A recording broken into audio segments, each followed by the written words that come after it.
तो सर्वश्रेष्ठ स्थान संसार का ये जो यहाँ झोंपड़ी से और शांति स्तंभ तक एक रास्ता बना दो 10 फुट का, इस पर संसार के सबसे पावरफुल वाइब्रेशंस हैं। रशिया के वैज्ञानिकों ने चेक करके ये बताया था बहुत साल पहले, शुरू में जब हुआ है, 35 साल पहले की बात हो गई होगी, क्योंकि यहीं ब्रह्मा बाबा घूमते थे ना बहुत। नहीं, बैडमिंटन वहाँ जहाँ शांति स्तंभ है, बाबा एकांत में यहीं घूमते थे। तपस्या यहाँ कमरे में यहीं होती थी। ब्रह्मा की तपस्या तो फेमस है वैसे भी। तो आज हम चर्चा करेंगे गुणमूर्त जीवन की। और बहुत सारे आप में से भाई ज्ञान में नए भी हैं, 1-2 साल के। अपनी सर्वश्रेष्ठ उन्नति के लिए, फास्ट जाने के लिए हमें चारों सब्जेक्ट्स को एक साथ लेकर चलना है। ज्ञान भी हमारा बल बन जाए, योग तो बल है ही, धारणाएं हमारे जीवन को डिवाइन कर दें, प्रेरक जीवन हो जाए हमारा, सेवा में निष्काम भाव, निस्वार्थ भाव। सेवा माना देना, देकर कुछ लेना गलत है। चारों को साथ लेकर चलेंगे तो तेजी से उन्नति होगी। इस जीवन में सबसे सुखद बात है ज्ञान और योग का वो प्रत्यक्ष स्वरूप है, प्रमाण है कि हमारा जीवन सरल जीवन हो जाए, सहज भाव से जीवन जीने लगे। दुनिया वालों का जीवन को आप देखो, सहज नहीं जी रहे हैं लोग। उठते ही टेंशन, सोएंगे भी टेंशन लेकर, दिन भी कहीं चिंताओं से भरा, कहीं दुखों से, कहीं परेशानियों से, कहीं लड़ाई झगड़ों से भरा हुआ। सहज जीवन, इजी गोइंग लाइफ, सहज, इसकी बहुत आवश्यकता है। और ये हमारे ब्राह्मण जीवन का प्रैक्टिकल स्वरूप है। इसको हम केंद्र बनाकर कई जो हमारी धारणाएं हैं उस पर आ जाते हैं। हमें बहुत संतुष्ट होना है, संतुष्ट आत्मा। मैंने जब संतुष्ट रहने का अपनी धारणा बनाई थी यहाँ मधुबन में, तो एक संकल्प बहुत सुंदर होता था। भगवान को पाकर भी यदि हम संतुष्ट न हुए तो कब होंगे? ये बात बार बार चित्त को प्रेरित करती थी।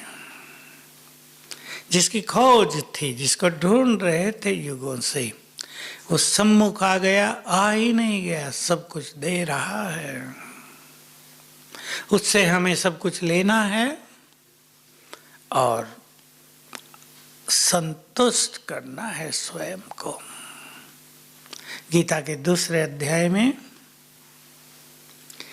स्थित प्रज्ञ योगी के लक्षण लिखे हैं। स्थित प्रज्ञ संस्कृत शब्द है, स्थित प्रज्ञ का अर्थ है स्थिर बुद्धि। जिसकी बुद्धि स्थिर है उस योगी के क्या लक्षण है। बहुत सुंदर बातें हैं वो गीता की। उसमें एक बात है कि जो योगी आत्मा में ही संतुष्ट है वो स्थित प्रज्ञ है, अर्थात आत्मिक स्वरूप में स्थित होकर जो प्राप्तियां हो रही हैं, जो सुख मिल रहा है, उससे ही संतुष्ट आती है। और जब तक कोई मनुष्य संतुष्ट न हुआ तब तक बुद्धि स्थिर होगी भी नहीं, भटकती रहेगी। ठीक बात है या नहीं? स्थिर होगी नहीं, ये चाहिए वो चाहिए। तो क्या करना होगा हमें? किन चीजों का त्याग करना है? बोलो। सहज, व्यर्थ की इच्छाओं का त्याग। क्योंकि संसार में ये कंपटीशन भी ज्यादा चल गया 20-25 सालों से। धन ही सब कुछ है। और इस धारणा ने संसार को अशांति के गर्त में डाल दिया। अब धन सब कुछ है तो कैसे कमाएंगे? पाप से। पाप बढ़ गया, स्वार्थ बढ़ गया। कितने घरों में भाई भाई के बंटवारे पे झगड़े, कोर्ट के केस भरे पड़े हैं। इच्छाएं ज्यादा हो गई, उसे कम मिले मुझे ज्यादा मिले। क्या याद रखेंगी माताएं? माताओं से पूछ रहा हूं, बोलो। हिस्से के बारे में पूछ रहा हूं। माताओं का सब्जेक्ट है, बुरा ना मानना। कल भी एक का आ रहा था मुझे, यही बड़ा भाई और ससुर कुछ नहीं देना चाहते। 80 लाख की तो दुकान है, हमें कुछ नहीं देना चाहते। क्या करूं? बोलो, क्या करना चाहिए? और क्या करना चाहिए? पक्की बात। तो वो बहुत थोड़ा दे रहे थे उनको, 10 लाख केवल। मैंने कहा 10 ही ले लो, इसमें से बाबा को दे दो कुछ। तुम्हारे हिस्से में स्वयं भगवान आ गया है। कठिनाई उनको होगी। जब मैंने ये कहा ना कठिनाई उनको भी ना हो, मैंने कहा तुम्हारी मानता है, ये तो अच्छी बात है।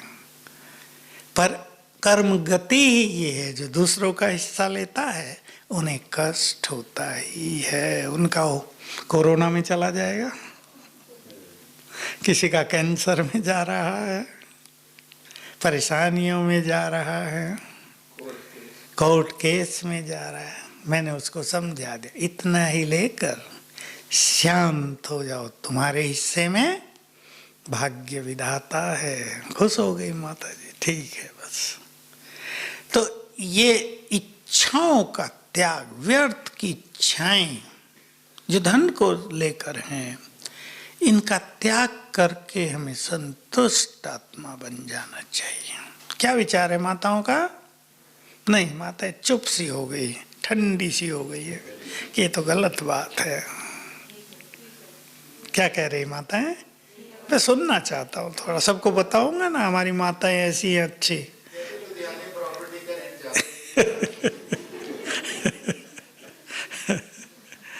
तो जो व्यर्थ की इच्छाएं हैं ये मनुष्य को भटकाती हैं, मन को भी भटकाती हैं, अशांति बहुत पैदा करती है, मनुष्य को कहीं भी चैन नहीं रहता।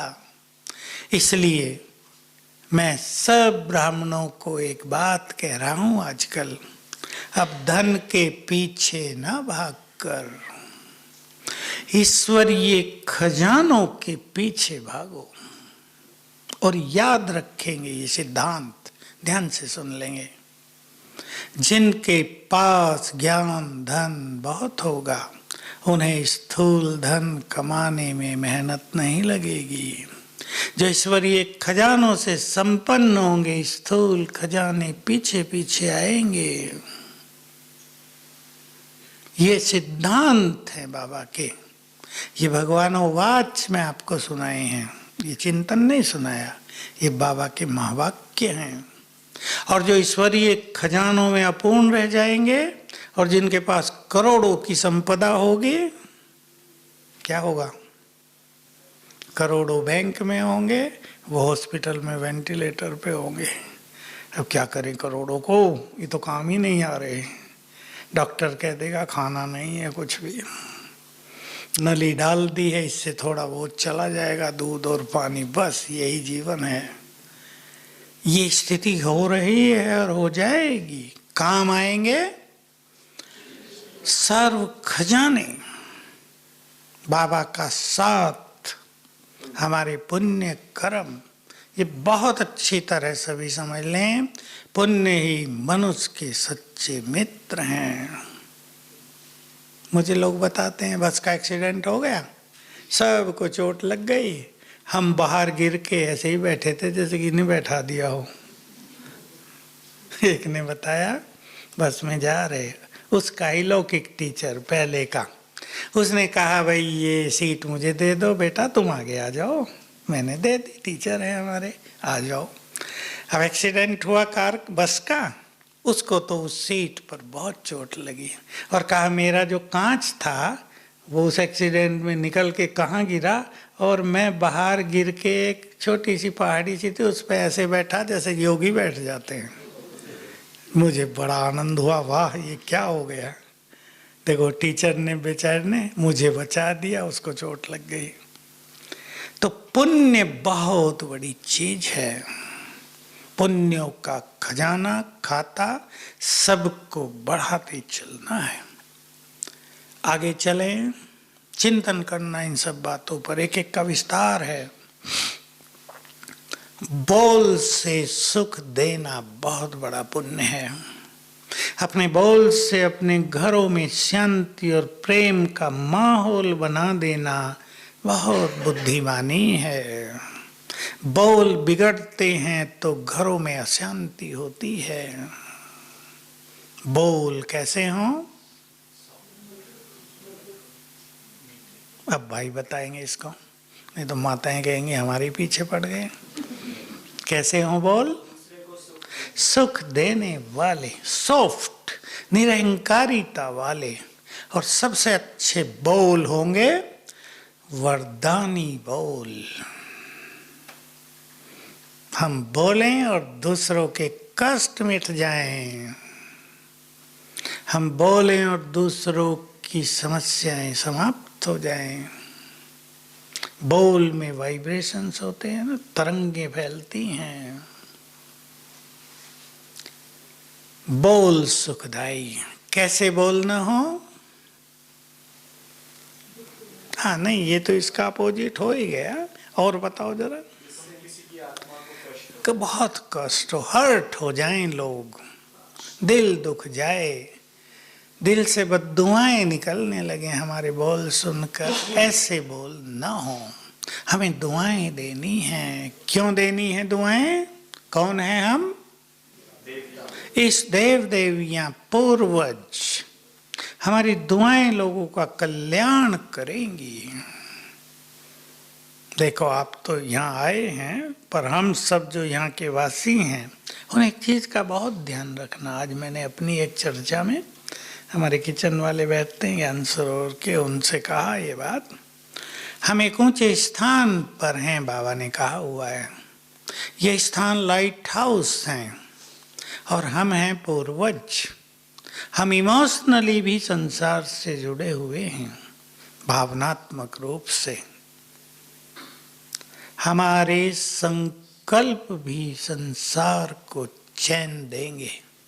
ये बात चली थी, सुसाइडल टेंडेंसी दुनिया में बढ़ रही, जीवघात करने की प्रवृत्ति बहुत बढ़ रही है दुनिया में। लोग परेशान होते हैं तो सोच लेते हैं बस मर जाएं, क्या करना, मर के ही सुखी होंगे, सुख का कोई रास्ता बचा नहीं है, मर जाएंगे तो सब ठीक हो जाएगा। तो हम एक बहुत अच्छा अभ्यास किया करें। मैं फरिश्ता हूँ, आकाश में हूँ, ये अभ्यास बढ़ाएंगे। आकाश में ऊंचे हो गए ना तो हमारा फ्लो संसार में पहुंचेगा। पूर्वज हूँ और संसार को सुंदर संकल्प दिया करें, बात करें। सुसाइडल टेंडेंसी बढ़ रही है तो हम बात करें। जीवन बहुत मूल्यवान है, जिसने ये दिया है उसको ही इसको लेने का अधिकार है। तुम इसे नष्ट नहीं कर सकते। जीवन की यात्रा बहुत श्रेष्ठ है। निराश नहीं हो। कई सुंदर संकल्प देंगे। बुरे दिन समाप्त होंगे, तुम्हारे सुख भरे दिन आने वाले हैं। अच्छे अच्छे संकल्पों के वाइब्रेशंस फैलेंगे और हमसे संसार जुड़ा हुआ है उनको पहुंचेंगे। समझ रहे हैं ना ये बात? नए जो हैं वो भी समझ लें। अपने घर पे भी कर सकते हैं आप इसका प्रयोग। तो हमारे बोल संबंधों में मधुर रस घोल दे, ऐसे बोल बोलने हैं। संबंधों की कड़वाहट भी संसार में बढ़ती जा रही है, बहुत बढ़ रही है। लोग अच्छा बोलना भूल गए, सबकी बात नहीं है, पर अधिक लोग घरों में अच्छा बोलना भूल गए हैं। माताएं भी बच्चों को क्या नाम देती हैं आजकल? बड़ा अच्छा नाम देती हैं माताएं, दिए ही हुए हैं। बदमाश। अब यहाँ से मैं ये सब नहीं बोलूँगा। शैतान, ये कॉमन नाम हो गए हैं। बच्चे तो खुश होते हैं, कोई बात नहीं, पर आप सबको, माताओं को एक चीज का ध्यान रखना है। जब आप बच्चों को सवेरे उठा रहे हैं, बच्चों का अंतर मन, उनका सबकॉन्शियस माइंड बहुत पावरफुल होता है, उस टाइम जगा होता है। जो शब्द आप उनको बोल रहे हैं, उसकी तरंगें वो ग्रहण कर रहे हैं, उसका इफेक्ट आगे चलकर कहीं ना कहीं दिखाई देगा। इसलिए सुंदर शब्द बोलकर उठाएंगे। माताएं तो अच्छे बोलती हैं, मैं तो सब जानता नहीं। आप सब अपने बच्चों को, छोटों को उठाओ बहुत प्यार से। वो जरूर करवट बदलेंगे, तंग करेंगे आपको, उठेंगे नहीं। ये सब तो बच्चों को, हम सब ने भी तो यही किया, या आपने नहीं किया था? ये सब ने यही किया, बच्चे तो यही करेंगे। लेकिन सुंदर वाइब्रेशंस दें बच्चों को, सुंदर बोल बोले, उनके कानों में जो पहली आवाज पड़े ना माँ की या बाप की, वो उनके भावी जीवन का निर्माण करती है, ये भूलना नहीं है। पहली आवाज खास करके, वो सोए हुए भी सुनेगा वो आवाज। सबकॉन्शियस माइंड फुल्ली एक्टिव रहता है उनका। बहुत ध्यान देंगे इस बात पे। इसलिए परेशान होके ऐसा वैसा चिढ़ जाती है ना माताएं भी। चिढ़ना भी ठीक जरूरी होता है, ज़्यादा काम होता है, कईयों को जॉब पे जाना है, अपनी भी तैयारी करनी है, उनको भी तैयार करना है, वो जरा हाँ हूँ कर रहे हैं तो होगा। लेकिन हमसे उनको अच्छे वाइब्रेशंस जाएं। घरों में, बोल में एक चीज आप अगर ध्यान दे दें तो घरों में प्यार की गंगा बहने लगेगी, और वो है एक दूसरे को अप्रिशिएट करना। समझते हैं अप्रिसिएशन? प्रशंसा, प्रशंसा। कमियां तो सब निकाल के बुरे बोल दे, तुम ऐसे हो, तुम ऐसे हो, तुमने ये किया, ये ठीक नहीं करते हो। एप्रिसिएशन, प्रशंसा। आप एक दिन से शुरू करो, उसी दिन से आपके घर में प्यार का माहौल बन जाएगा। बच्चों को भी अप्रिशिएट करके आप बुद्धिमान बना सकते हैं, उनकी सोई हुई चीजों को जगा सकते हैं। ठीक है या नहीं?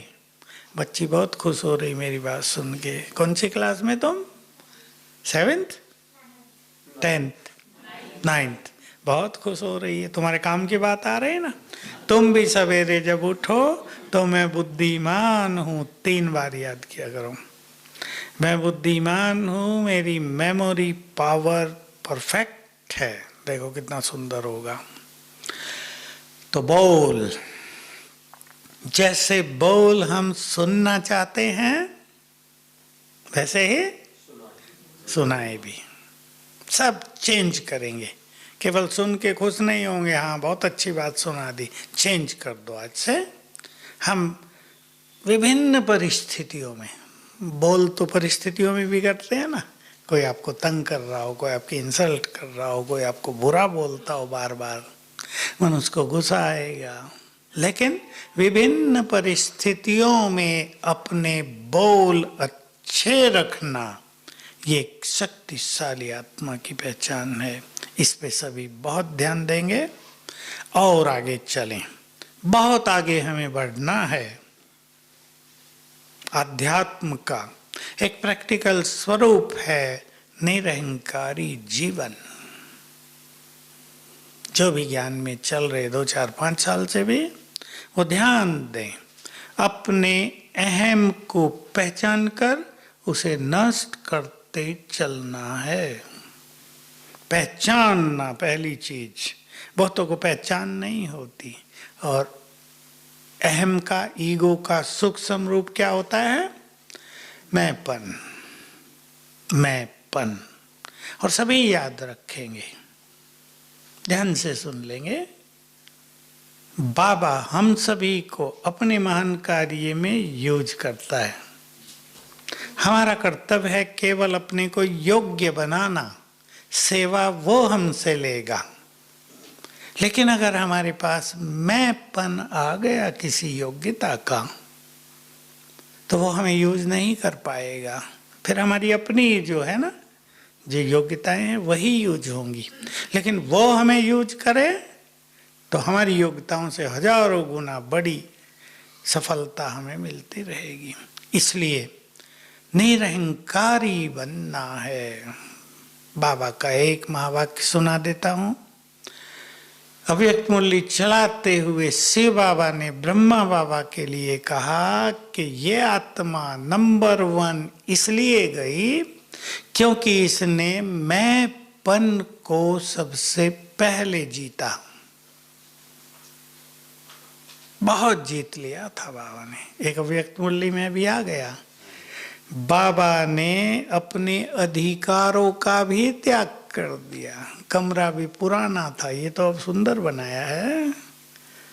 उसमें ये गिरती रहती थी वो दीवारों की, क्या लगाते थे, चूना चूना चूना।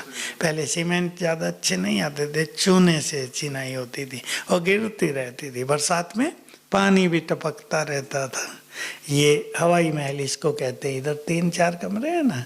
बाबा को कहा, ये बने थे कि बाबा इसमें शिफ्ट कर देते हैं आपको। बाबा ने कहा नहीं, नए कमरे बच्चों के लिए। बाबा तो पुराना रथ तो पुराने मकान में ही रहेगा। सब कुछ त्याग। एक दरी की कहानी भी है बाबा की। बाबा कमरे में एक दरी पड़ी हुई थी, नई दरी कोई लाया, कहा सबने बाबा ये नई दरी आपके कमरे में डालते हैं, पुरानी तो धो के कहीं भी यूज होगी। बाबा ने कहा नहीं, बाबा का तन पुराना है, दरी भी पुरानी है। अधिकारों का भी त्याग, सुख सुविधाओं का त्याग बच्चों के लिए। लौकिक में भी तो माँ बाप ये करते ही है ना, बच्चों को सब कुछ। तो मैंपन कहीं न रहे, चेक कर लें। भिन्न भिन्न रूप में आता है।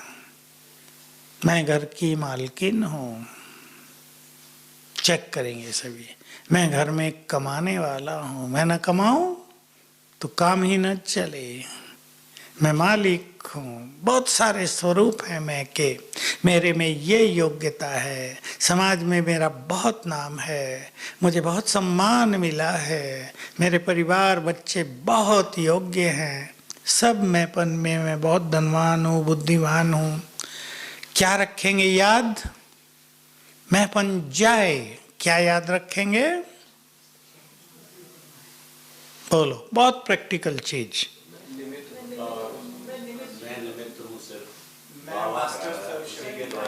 बाबा के एक शब्द सुन लें आप, ये सब भी ठीक है जो आप बोल रहे हैं। बाबा ने कहा जो कुछ तुम्हारे पास है वो सब प्रभु देन है, प्रभु देन। और ये सत्य है। भक्ति में भी तो यही चलता रहा, प्रभु देन। सूक्ष्म मैंपन भी बहुत हो जाते हैं। भाई मेरी इस योग्यता के कारण इस कार्य में सफलता मिली, अब मिली भी होगी, मिली भी होगी, ये सत्य है। लेकिन हमें इसके स्थान पर बाबा को ही लाना है। ये विशेषता भी उसने हमें दी। हमारी तो खत्म हो गई थी ना सब, चलते चलते 5000 साल की यात्रा जो की तो सब खत्म हो गया। तो सब कुछ प्रभु देन है। बोलो, और कौन सी धारणा जीवन के लिए इंपॉर्टेंट है? बहुत है, लिस्ट तो लंबी है, यहाँ भी 36 लिखी हुई है। सरलता से हमने शुरू किया था। सरलता का अर्थ होता है समय अनुसार अपने को मोल्ड कर लेना, हर बात को सहज भाव से लेना। मान लो रहने को कहीं भी मिल गया, आपका ग्रुप तो छोटा है, बड़े ग्रुप आते हैं, शांतिवन में आते तो एक एक कमरे में ज़्यादा को भी रहना पड़ता। जब हमारे पास मधुबनी था तो पता कहाँ रहना पड़ता था, डाइनिंग हॉल, सारे बरामदे, और हम मधुबन निवासी अपने अपने कमरे खाली कर देते थे आने वालों के लिए, कहीं भी सो, हम लोग कहीं भी लगा देते थे अपना बिस्तर, कहीं स्टोर में, डिपार्टमेंट में, बरामदों में, किचन के स्टोर्स में हम लोग सो जाते थे। सरलता, नहीं तो कहेंगे हम क्यों जाएं, सोने वाले भी कहें हम बरामदे में सोने के लिए आए क्या, 10 को रख दिया एक ही कमरे में। विशाल भवन के छोटे कमरे हैं, एक एक के लिए 10 लोगों को एक दिया जाता था, कुछ बाहर सो जाना। तो सरल चित्त व्यक्ति क्या कहेगा, ठीक है सब, और जो सरल चित्त नहीं है, क्यों, क्वेश्चन ज्यादा उठेंगे, परेशानी ज्यादा होगी। सरल चित्त व्यक्ति हर चीज का आनंद लेगा। भोजन आप अपने अपने घरों में अलग अलग खाते हैं, यहाँ एक सा भोजन सबको मिलता है। अब देखो, मैं सोचा करता हूँ, हमारे यहाँ भारत के सभी स्टेट के लोग आए हुए, हर स्टेट में भोजन अलग अलग होता है, लेकिन सब एक सा खाते हैं। लगभग सभी ने स्वीकार कर लिया, उसी में मजा आता है, उसी में आनंद आता है, ये सरलता है। तो हम सहज भाव से जीवन जिएंगे। आप बिजनेस करते हैं, कभी ज़्यादा फायदा हुआ, कभी कम हुआ, कभी नहीं हुआ, स्वीकार करके सहज भाव से आगे बढ़ना। तो जो संतुष्ट होते हैं, जो सरल भाव में रहते हैं, उन्हें जीवन में कठिनाइयाँ नहीं होती। समस्याएं भी क्या हैं, मैं क्लासेज में सुनाया ही करता हूँ वो बात, बाबा की मुरली से है कि हम सोच सोच कर समस्याओं को बढ़ा देते हैं। बातें बड़ी नहीं होती, हम सोचते ज्यादा हैं। अगर हम सोचना कम करके एक ही बात सोचें, सब कुछ अच्छा होगा, सब ठीक हो जाएगा। बीमारियों के बारे में भी सोचें, ये सब ठीक हो जाएगा। जैसे आज एक बंगाल से फोन, एक लड़की का कि मेरी माँ को कैंसर है और डॉक्टर ने कहा अधिक से अधिक 6 मास, और बहुत ही हुआ तो 1 साल तक जी सकती है, इसके ज़्यादा नहीं। अब बेचारे परेशान, निराश, ज़्यादा वैसे नहीं, बहुत बूढ़ी है माता जी, 50 साल की, निराश। तो हमारा काम क्या होना चाहिए, वही मैंने किया। क्या होना चाहिए ऐसे में, उनके मनोबल को बढ़ाना, कि नहीं संकल्प करो मैं 10 साल जीऊंगी, 15 साल जीऊंगी, वही होगा। कल मैंने आपको बताया था ना, हमारे हर संकल्प से शक्ति पैदा होती है। और आगे सुन लें, जो संकल्प हम बार बार करते हैं, हमारा ब्रेन, हमारा मस्तिष्क उसी अनुसार अपनी सेटिंग कर लेता है, मैनेज कर लेता है। अब उसने मान लिया कि बस अब तो मैं 6 मास में मर जाऊंगी, तो क्या होगा, ब्रेन के बहुत सारे सेल डेड होने लगेंगे। और उसने संकल्प कर लिया मैं 15 साल जीऊंगी, बाबा मुझे 15 साल जीना, आपकी सेवा करनी है, ब्रेन उसी तरह से सेटिंग करने लगेगा। अनेक सेल जागृत, जीवित होने लगेंगे, ब्रेन एनर्जेटिक होने लगेगा, बीमारियों पर भी विजय हो जाएगी। इन बातों को समझते हुए हम अपने को बहुत पॉजिटिव रखेंगे।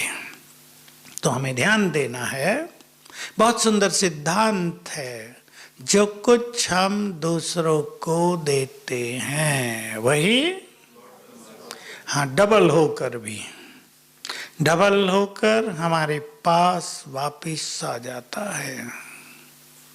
तो क्या देंगे, सोच लो, सोच लो। इसलिए भक्ति में क्या रस्म है, अन्न दान करो, बर्तन भी दान कराते हैं, वस्त्र भी दान कराते हैं, धन भी दान कराते हैं। यही सिद्धांत चला आ रहा, और ये सिद्धांत भक्ति और ज्ञान की बात नहीं, ये कर्मों की गुह्य गति का सिद्धांत है। तो हम सुख देने लगे, सुख देने वाले को सुख बहुत मिलता है, प्यार देने वाले को प्यार मिलता है, सम्मान देने वाले को सम्मान मिलता है। और ये भी याद रखेंगे, जैसा व्यवहार हम दूसरों से करेंगे वैसा ही हमसे भी होगा, वैसा ही व्यवहार हमको भी प्राप्त होगा। इसलिए बहुत ध्यान देना है इस बात पर, हम क्या व्यवहार करते हैं। मैं राजस्थान के एक परिवार की कहानी सुनाया करता हूँ, अखबार में छपी थी। माँ बाप बुजुर्ग थे, एक ही लड़का था, उसकी शादी हुई, एक दो बच्चे थे उसको। अब पत्नी तेज आई, उसने उनको एक अलग कमरा दिलवा दिया, खाने पीने के लिए मिट्टी के बर्तन। एक बार दे आते थे, फिर पूछते नहीं थे। बच्चा 12 साल का देख रहा था 5-7 साल से। अब वो दादा दादी बाबा तो प्यार करते थे ना बच्चों को बहुत, वो उनके पास आते जाते थे। वो पूछता था आपको भूख तो नहीं लगती? नहीं बेटा, सब कुछ ठीक है, सब ठीक है। मृत्यु हुई दोनों की, कुछ कारण हुआ, मृत्यु हो गई, चिता जली। अब ये जो बच्चा था 12 साल का हो गया था, ये वो मिट्टी के बर्तन जिसमें उनको भोजन दिया जाता था उसने इकट्ठे किए और चिता के पास, हाँ नहीं, उनके माँ बाप ने चिता के पास रख दिए। भाई अब इन बर्तनों का तो फायदा नहीं होगा। अब जब चिता को आग लगा रहे थे, ये बच्चा वो बर्तन उठा के भागा घर की ओर। कहाँ ले जा रहा बर्तन? कि ये आपके काम आएंगे।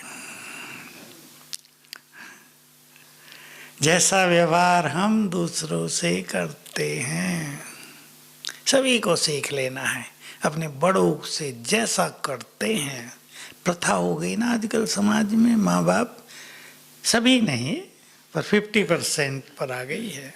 तो कई बच्चे अपने माँ बाप की केयर नहीं करते, कई बहुत केयर करते, मैंने ऐसे भी देखे, बहुत केयर करते हैं। बाप 90 साल का है तो 4 बच्चे चारों सेवा में लगे हुए बेचारे, नहीं हमारे फादर ने हमारे लिए बहुत कुछ किया, अब हमें रिटर्न करना है। ऐसे अच्छे बच्चे बहुत हैं दुनिया में। हमें ऐसी परंपरा चलानी है कि हमारा जीवन दूसरों को सुख देने के लिए हो। धन तो आएगा और चला जाएगा। आज जो धन हमारे पास है वो कल किसी और के पास था और कल किसी और के पास होगा।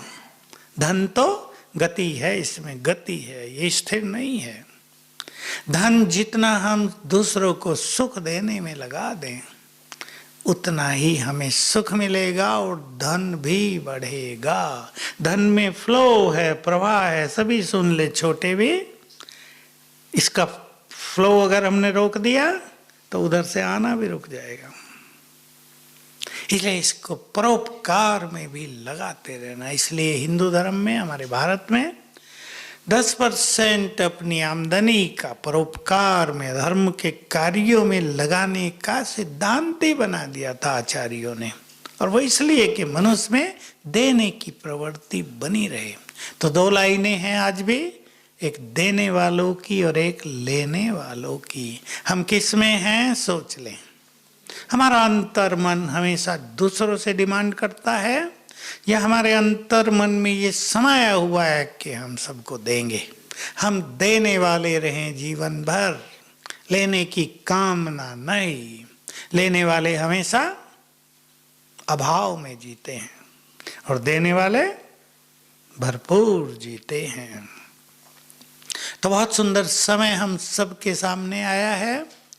हमारी सुंदर धारणा होनी चाहिए, इस समय को सफल करें। ये समय भाग्यवान आत्माओं को ही मिला है या नहीं?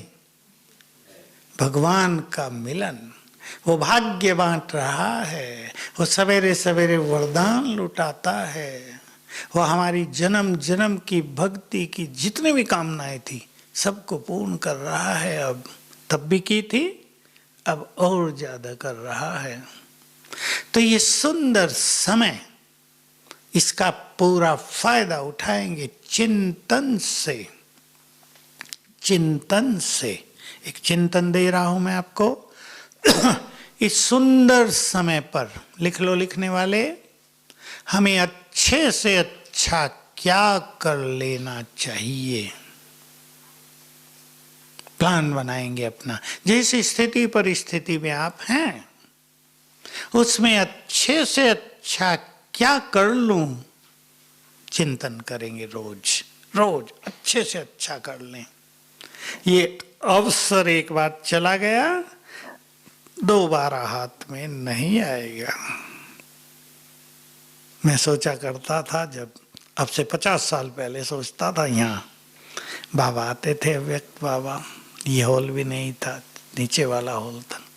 मैं सोचता जब बाबा आखिरी बार आएगा, उसे तो पता होगा अब के बाद में नहीं आऊँगा, हमें तो नहीं पता होगा, उसके मन में क्या फीलिंग होती होंगी, बच्चों से कितना प्यार कि इनके ये चेहरे आखिरी बार देख लेता हूँ। अब तो ऊपर से ही देखूंगा, अब वो समय आ गया। देखो ऐसे ये समय बहुत ब्राह्मण लोग सोचते ही रह जाएंगे, 20 साल मिले थे, हमने कुछ नहीं किया। दूसरों को देखने में समय बिता दिया, अपने को देखना भूल गए। दूसरों से बातें करते रहे, भगवान से बातें नहीं की। सुंदर अवसर मिला था, तो ऐसे अवसर को सफल करना, समय की वैल्यू को समझना, एक एक संकल्प को वैल्यू देना, ये बुद्धिमान आत्माओं का कर्तव्य है। हमारा एक एक संकल्प बहुत मूल्यवान है। मैं बता रहा हूँ आप सबको, बहुत मैं आजकल सुनाता हूँ ताकि सबको पक्का हो जाए कि हमारे एक एक श्रेष्ठ संकल्प के वाइब्रेशंस संसार को पहुँच रहे हैं। नेगेटिव संकल्पों की बात हम नहीं करते।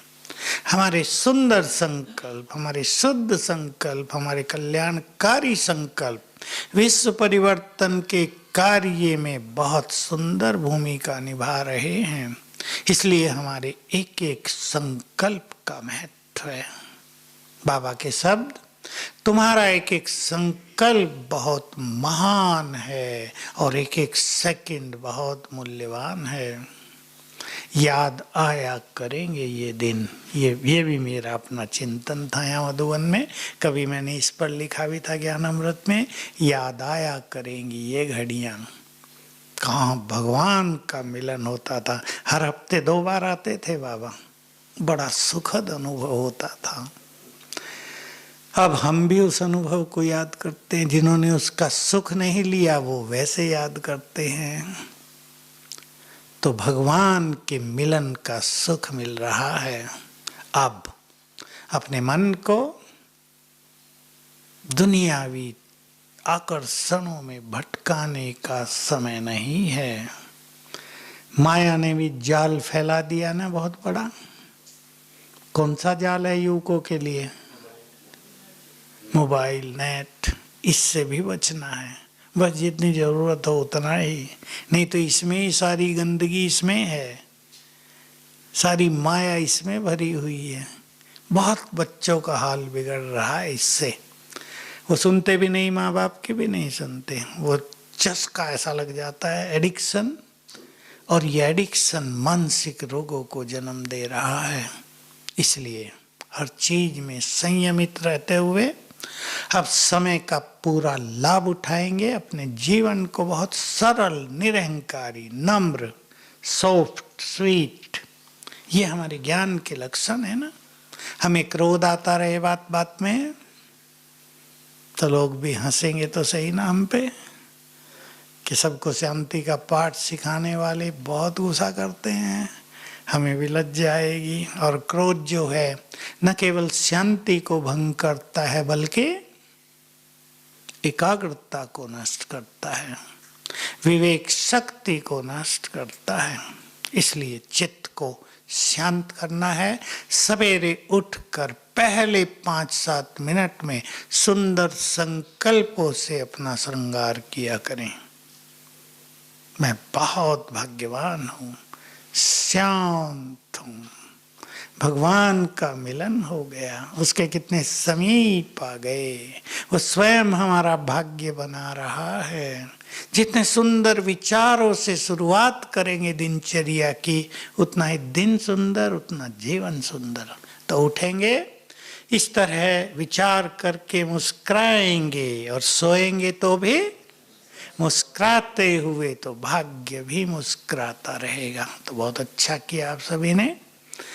खुल जाएगा आप सब आने जाने का, फिर आते रहना। ओम शांति।